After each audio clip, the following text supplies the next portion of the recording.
সমাবেশকে সফল করার লক্ষ্যে পার্বত্য এলাকা রাঙামাটিকে যুবদল, স্বেচ্ছাসেবক দল এবং ছাত্রদল এবং আমরা বিএনপির পৃষ্ঠপোষকতায় আমরা সকাল 10টা বাজে আমরা রওনা হয়েছি। আমরা রওনা হয়ে হাজার হাজার যুবদল, ছাত্রদল এবং স্বেচ্ছাসেবক দল এই সমাবেশকে সফল করার লক্ষ্যে আমরা একত্রিত হয়েছি। ইতিমধ্যে আমরা সমাবেশ স্থলে পৌঁছেছি, কিন্তু আজকের যে তারুণ্যের সমাবেশ, তারুণ্যের রাজনৈতিক অধিকার প্রতিষ্ঠার সমাবেশ, এই দীর্ঘ 17 বৎসর তরুণরা তাদের ভোটাধিকার প্রয়োগ করতে পারে নাই।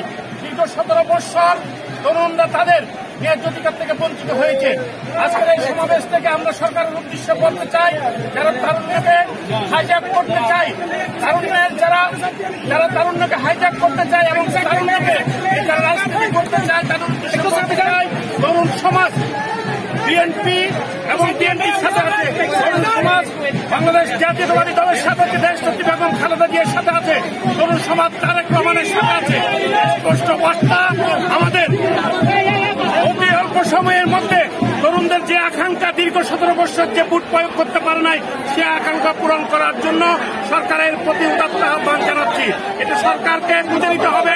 আজকের এই সমাবেশ থেকে তরুণ সমাজ কিন্তু ক্যাপ্টে শেখ হাসিনার যে তরুণ পরিণত হয়েছে, ঠিক তেমনি তরুণ সমাজের এই কার্যক্রমকে যদি এই সরকার, যারা আজকে এই সরকারকে পৃষ্ঠপোষকতা করার এবং পাইলট করার চেষ্টা করছে, কিন্তু তাদের প্রতি আমরা হুঁশিয়ারি উচ্চারণ করছি, যেন তরুণদের আকাঙ্ক্ষাকে যেন প্রাধান্য দিয়ে আজকের সমাবেশ থেকে তাদের যেন শুভবুদ্ধি উদয় হয়।